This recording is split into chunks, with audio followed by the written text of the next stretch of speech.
Hi, I'm Sonia and I'm reading this story on behalf of Hayley Turner, who is a young person that I've been working with through the hospice. Hayley has written a story for us this week as part of our theme for creative writing and literacy. Hayley has asked that I read it. The Adventures of the Fantastic Four by Hayley Turner, aged 10.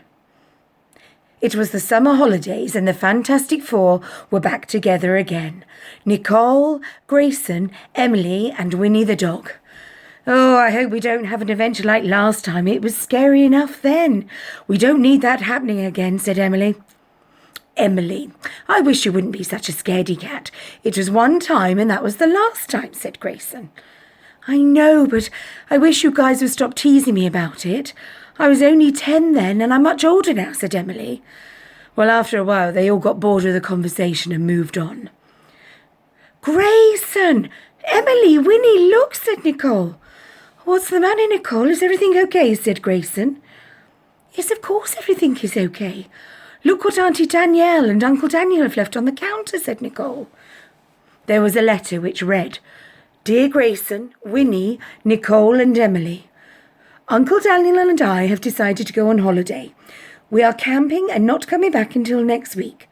So we have arranged for you to sleep over at your friends Joe and Nikki's house.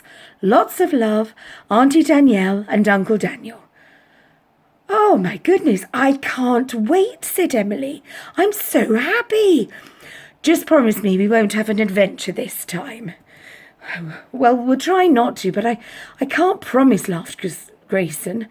Winnie heard and barked in, like she knew what they were talking about. It's fine with me, you can come too, Winnie, said Nicole. Of course she can come, everyone agreed, slightly upset at the thought of leaving Winnie out. So when shall we leave, said Emily. Shall we leave tomorrow? I'm too tired at the moment, Grayson and Nicole agreed, so they all went off to bed. Morning time came and they were jumping around, packing their bags in a hurry. They were so excited, but Emily was more worried than excited. Promise me we will not go on an adventure, whispered Emily. Oh my goodness, Emily, how many times are you going to keep saying that? We are not going to go on an adventure. Everyone laughed. They arrived at their friend's house around 12 o'clock and they were starving. Hi, Joe. Hi, Nikki. How are you? When will we eat? We are so hungry. We forgot to eat breakfast this morning, said Grayson. Joe and Nikki laughed. Food will be served soon, but I think you may want to unpack first, said Nikki. Oh, okay, they all shouted in excitement. Nikki and Joe's mum came in. She had dark brown hair, which was down to her shoulders. She was also very small for her age, but looked really friendly. The sleepover hadn't even started yet, and you're all jumping around, she laughed. Oh, we're all excited, Miss, said Nicole, stuttering. I'm Miss Clover, but you can call me Amy. Okay, they all agreed.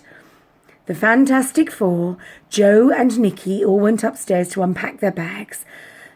Oh, there isn't very much room in this drawer for anything else. Where can I put my clothes, please? Exclaimed Nicole. Oh, yes, there is another set of drawers in the other bedroom, said Nikki. Nikki took the clothes to the other room. I don't have much room in this wardrobe at all, but I don't want to cause any hassle for them, said Grayson, pushing his hand and his bag hard against the wall. Goodness! Oh, the back of the wardrobe has fallen off, shouted Grayson. Oh, my, Nicole exclaimed. Is there anything behind it? Winnie started to growl. What's up, Winnie? Stop growling, said Grayson. Woof! Shh, they all shouted. Oh my gosh, there's a kitten behind here, said Grayson. Oh my, I wonder how that got there. Oh, please tell me it's not another adventure. I hate adventure, said Emily, shivering at the thought of it. No, silly. I bet it's just a kitten that has somehow got stuck behind there, said Grayson, whilst trying to comfort Emily in any way he could. He knew this may be the start of a new adventure. The kitten couldn't have possibly have gotten there without someone putting it there. Just then, Joe and Nikki returned. What have you found? Said Nikki. I could hear lots of noise. How did the wardrobe open? Joe and Nikki were clueless and had no idea what was there.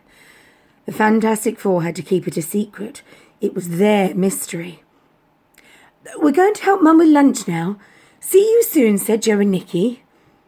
Once they had left the room, Grayson turned to the others and said, "How are we going to be able to explore down there if Joe and Nikki are with us all the time?" They knew that they had to explore, and an adventure was about to begin.